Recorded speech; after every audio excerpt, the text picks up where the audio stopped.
العاشرة تماما بتوقيت أسمر. إلى حضراتكم نشرة الأخبار مستهلة إياها بالعناوين. إصابة 40 مواطن بفيروس كورونا.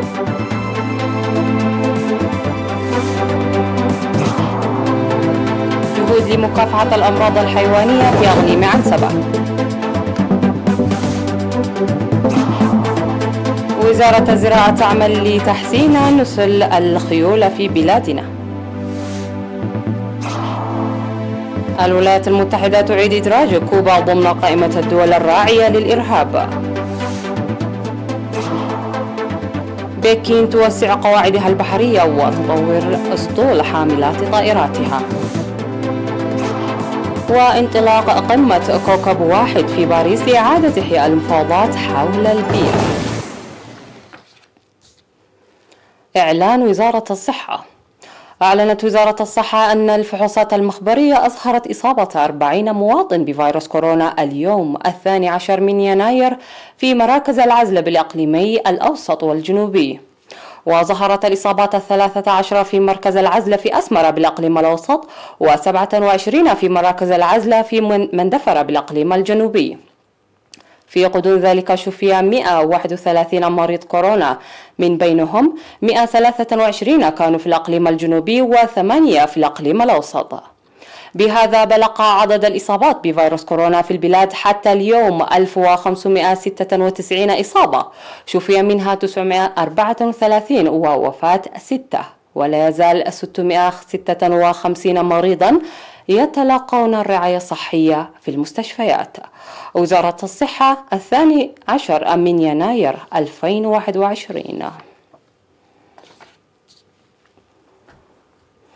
أوضح مسؤول متابعة الأمراض الوبائية وإدارة المعلومات في مكتب وزارة الصحة في أقليم عنسبة السيد تسقاي تخسته أهمية تنفيذ أنشطة ارتقاء الوعي للسيطرة على الأمراض المعدية عامة والأمراض المنتقلة من الحيوان إلى الإنسان.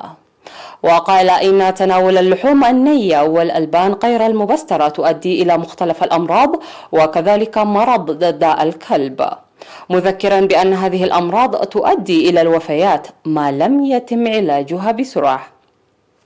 وأشار إلى انخفاض الأمراض الحيوانية نتيجة أنشطة التوعية البيطرية، داعيا المزارعين متابعة أوضاع ماشياتهم وتطعيمها. من جانبه أوضح المسؤول البيطري في مكتب وزارة الزراعة بأقليم عنسبة السيد ميكائيل تسفاسلاسي القيام بعملية تطعيم إجبارية للمواشي لمكافحة الأمراض الحيوانية، مشيرا إلى تطعيم 106 رأس من الأبقار و6700 من الكلاب العام الفائت. وذكر القيام بأنشطة واسعة للتعرف على الأمراض الحيوانية وإجراء الفحوصات المخبرية للأبقار والماعز والأقنام.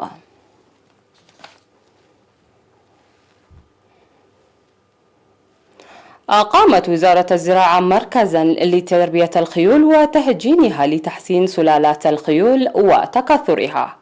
وأوضح مكتب العلاقات العامة في الوزارة أن الخيول في البلاد قليلة جدا ومن النوع القصير، ويجري العمل منذ عام 2017 لجلب السلالات المختارة من الخارج وتهجينها مع الخيول الموجودة في البلاد. وقال المدير العام لمركز تربية الخيول في فيلاجو السيد هينوك جبرهيوت إن المركز يقوم بالتهجين بوسائل حديثة وتقديم التدريب والاستشارة لأصحاب الخيول. وأشار أصحاب الخيول إلى حصولهم التدريب حول الوسائل الحديثة للتهجين التي حققت نتائج مرضية.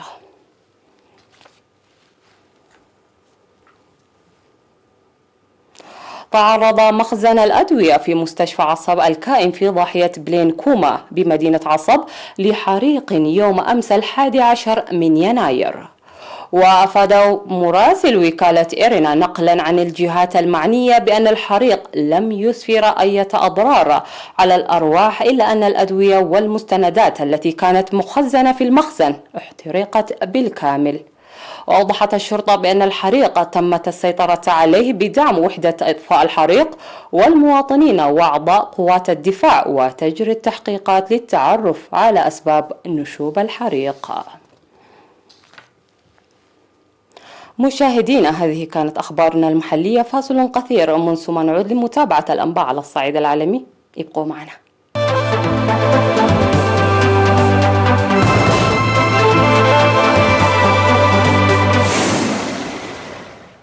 أهلا بكم مجددا. أعادت إدارة دونالد ترامب إدراج كوبا في القائمة الأمريكية السوداء للدول الراعية للإرهاب في إجراء يأتي قبل 9 أيام من نهاية مهامها. وبرر وزير الخارجية الأمريكي مايك بومبيو الإجراء بكون هافانا تدعم الإرهاب الدولي من خلال منح اللجوء لإرهابيين. وكانت إدارة باراك أوباما قد سحبت كوبا من هذه القائمة التي تضم إيران وكوريا الجنوبية وسوريا. ونددت هافانا بقرار إدارة ترامب الذي اعتبره وزير الخارجية الكوبي تهكميا ومنافقا ويجسد انتهازية سياسية لإدارة الرئيس الأمريكي المنتهية ولايته. ومن شأن هذا القرار الذي اتخذ في اللحظات الأخيرة أن يضفى مزيدا من الصعوبة على المهمة التي تنتظر الرئيس المنتخب جو بايدن الذي يتسلم منصبه في 20 من يناير. وبعد التقارب اللافت مع إدارة أوباما، حرصت إدارة ترامب على تشديد مواقفها بإزاء النظام الشيوعي في الجزيرة.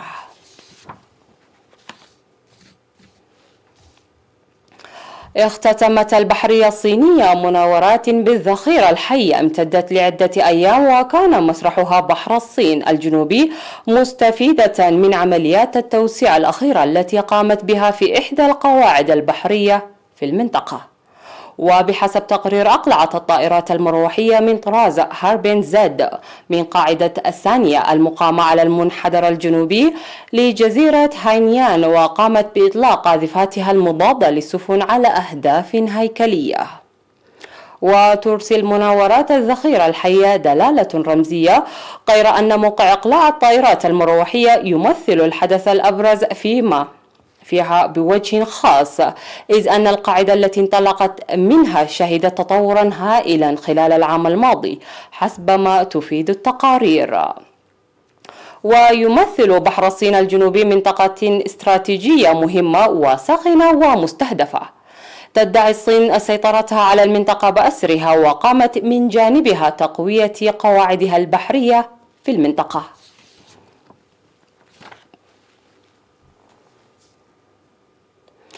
أطلق الرئيس الفرنسي إيمانويل ماكرون قمة كوكب واحد في باريس، وتسعى القمة إلى إطلاق المفاوضات الدولية مجددا حول البيئة التي تأثرت كثيرا بانتشار فيروس كورونا. وتركز القمة على 4 مواضيع، هي حماية الأنظمة البيئية الأرضية والبحرية، والترويج لعلم البيئة الزراعي، وحشد التمويل، والصلة بين إزالة الأحراج والحفاظ على الأجناس وصحة البشر. وأشار الرئيس الفرنسي إلى أن بدء العام 2021 مع قمة وان بلانيت هذه مهمة جدا، لأنها سنة المواءمة بين كل تحدياتنا مع المؤتمر العالمي للاتحاد الدولي لحفظ الطبيعة، والاجتماع ال15 لمؤتمر الأمم المتحدة بشأن التنوع الحيوي، ومؤتمر الأطراف ال26 من أجل المناخ، ومؤتمر الأطراف بشأن مكافحة التصحر. من ناحيته، شدد الأمين العام للأمم المتحدة أنطونيو غوتيريش في كلمة عبر الفيديو على أن العالم لا يستطيع العودة إلى الوضع السابق بعد أزمة كوفيد-19 التي تجسد فضاحة المخاطر المتآتية من الاختلالات البيئية. والخبر الأخير في هذه النشرة: انطلق معرض لاس فيغاس للإلكترونيات، أشهر ملتقى سنوي للمنتجات الإلكترونية الموجهة للعامة وشركات التكنولوجيا الناشئة، بنسخة افتراضية بالكامل بعيدا من كازينوهات المدينة الأمريكية التي تستضيف الحدث عادة. وأطلقت مجموعة سامسونج الكورية الجنوبية العملاقة وشركة هاي سنس الصينية والألمانية بوش فعاليات المعرض مع مؤتمرات صحفية حول آخر منتجاتها للحياة اليومية في المنزل. وبعد سنة طقت عليها جائحة كوفيد-19، يواجه معرض لاس فيغاس تحديا كبيرا للحفاظ على مكانته كملتقى من دون منصب منصات العرض والمطاعم.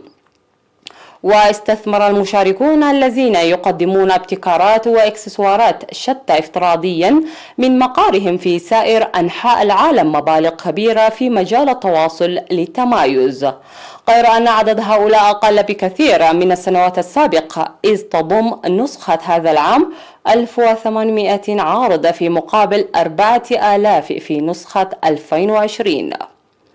وسيشهد الحدث بعضا من الأحداث التسويقية التي كانت تستقطب الجموع لكن بنسخة إلكترونية، ويأمل منظم المعرض أن يستقطب الحدث هذا العام 100,000 مشارك. أيها السادة المشاهدين، هذه كانت أخبارنا لهذا المساء. أشكركم على حسن المتابعة. إلى اللقاء.